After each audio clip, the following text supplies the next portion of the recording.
Hello বন্ধুরা, কেমন আছো? আশা করছি সবাই ভালো আছো। তো এখানে একটা দেখো কচি লাউ নিয়েছি। এই লাউটা আজকে লাউয়ের পায়েস তৈরি করব। তো লাউটাকে আমি কেটে নেব। লাউটা কচি কি দেখো। তো এটাকে আমি একটু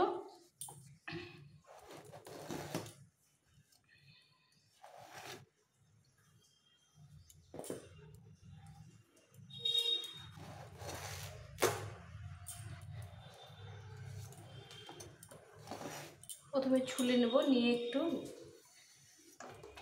বিচিগুলো ছাড়িয়ে নিয়ে একটু ঘষে নেব।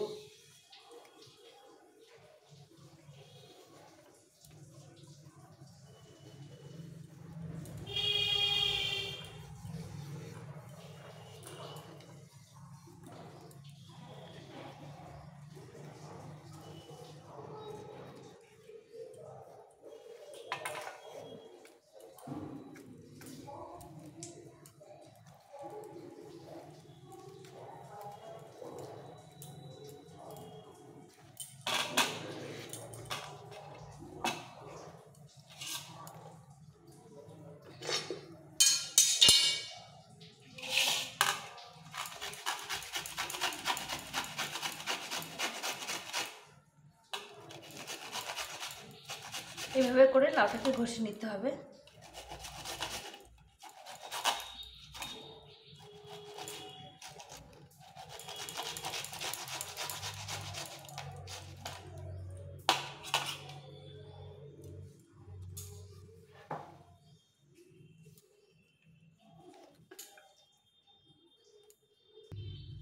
এই লাউটাকে ঘষে নিয়েছি, এখন এটাকে ভালো করে চিপে নিতে হবে। একদম সুন্দর করে জলটা ঝরিয়ে চিপে নিতে হবে এভাবে।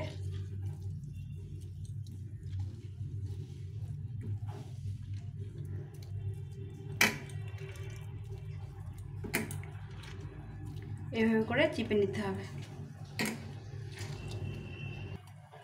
এই লাউটার জলটা ভালো করে চিপে নিয়েছি, একদম সুন্দরভাবে চিপে নিয়েছি। এখন আমি এটাকে একটু ভেজে নেব। এখন এখানে একটু ঘি দিয়ে দিব। আমার প্যানটা গরম হয়ে গেছে, একটা প্যান বসিয়ে দিয়েছি, এর মধ্যে ঘি দিয়ে এটাকে ভেজে নেব।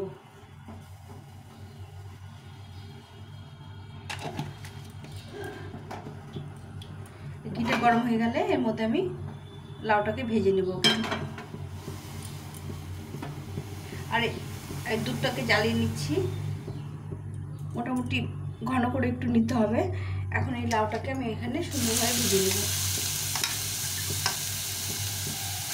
জলটা ভালো করে চিপে নিতে হবে, যেন জল না থাকে, তাহলে ভালো হবে। ভালো করে এর মধ্যে ভেজে নিতে হবে।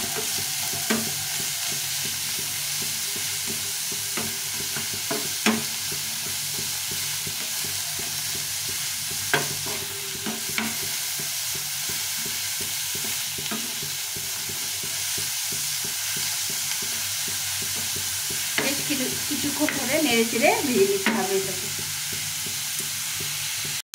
আর এখানে আমি 1 লিটার দুধ হাফ লিটার করে নিয়েছি, জাল দিয়ে ঘন করে নিয়েছি। একটু ঘন করে জাল দিতে হবে। এটাকে আমি জাল দিয়ে নিচ্ছি, আর লাউটাকে ভালো করে ভেজে নিয়েছি। লাউটাকে এরকম ভেজে নিয়েছি, দেখো কতটা কমে গেছে আর সুন্দরভাবে ভাজা হয়ে গেছে।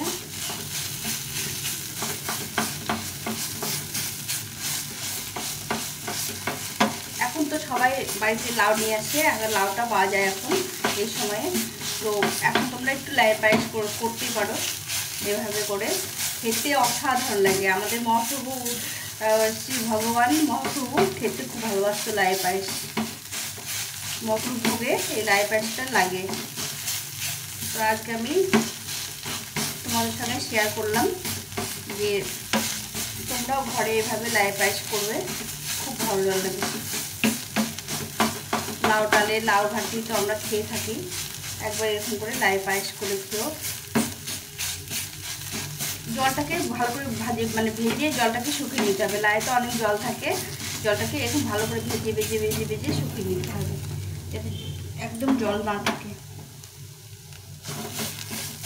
তো কিছুটা আমার শুকিয়ে গেছে, আর একটু পরে এর মধ্যে মোটামুটি লাউটা ভাজা হয়ে গেছে। এখন আমি এর মধ্যে দুধ দিয়ে দেবো।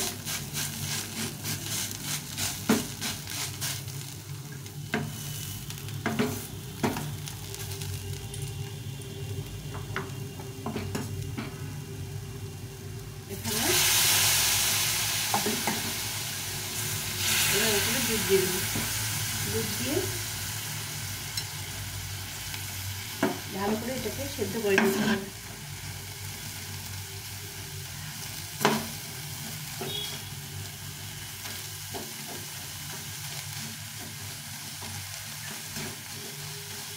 দুধটাকে ভালো করে ফুটিয়ে নিতে হবে আগে, একদম দুধটাকে মানে ফুটিয়ে একটু ঘন করে নিতে হবে।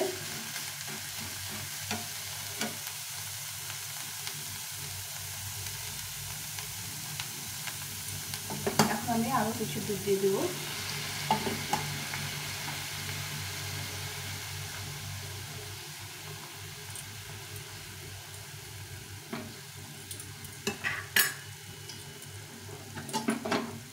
করে বাকি দুধটাও দিয়ে দেবো, দিয়ে এটাকে ভালো করে জাল করে নিতে হবে। প্রথমে একটু অল্প দুধ দিয়ে ছাড়িয়ে ছাড়িয়ে নিতে হবে, তারপরে বাকি দুধটা দিয়ে এইভাবে জাল করে নিতে হবে। খুব একটা ঘন না, খুব একটা পাতলা না, এভাবে করতে হবে। আমি আজকে ড্রাই ফ্রুটও দিইনি, এলাচ গুঁড়ো দিইনি, শুধু প্লেনভাবে করে দেখছি যে খেতে কেমন লাগে। এর আগে ড্রাই ফ্রুট দিয়ে দিতে করেছিলাম, আজকে একদম নর্মালভাবে আমি করছি, করে দেখবো যে কীরকম হয়। এরপরে আমি ড্রাই ফ্রুট আর এলাচ গুঁড়ো পরে দেবো। আজকে আমি কিছু দেবো না, একটু নর্মালভাবে করবো, গুড় দিয়ে করবো। এখন আমি এখানে খেজুরের গুড় নিয়েছি, একটু ঝুরি করে নিয়েছি। এটা শীতের সময় নিয়ে এসেছিলো।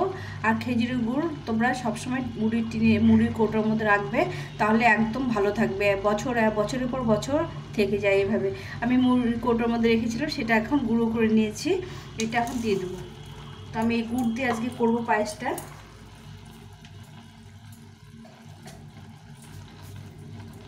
এই ভালো করে মিশিয়ে দিতে হবে গুড়টাকে।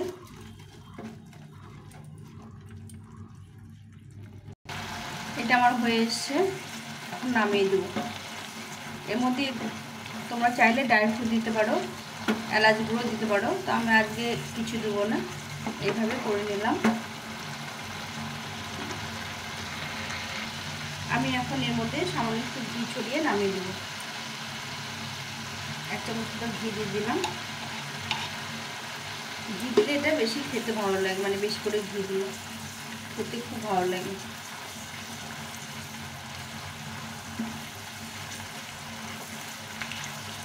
তো আমার লাউয়ের পায়েস হয়ে গেছে, এটা নামিয়ে দেব। তো বন্ধুরা, এই যে আমার লাউয়ের পায়েস হয়ে গেছে, খেতে খুব ভালো হয়েছে, কিন্তু মনে হয় দুধটা কেটে গেল। যাই হোক, আমি এই যে করেছি আজকে, তোমরা এইভাবে করতে পারো, ট্রাই করে দেখো, খুব ভালো লাগে খেতে। যদি ভালো লাগে তাহলে লাইক কমেন্ট শেয়ার করো, আর নতুন বন্ধুরা অবশ্যই সাবস্ক্রাইব করো, পাশে থেকো। এখন এই পর্যন্তই, টাটা।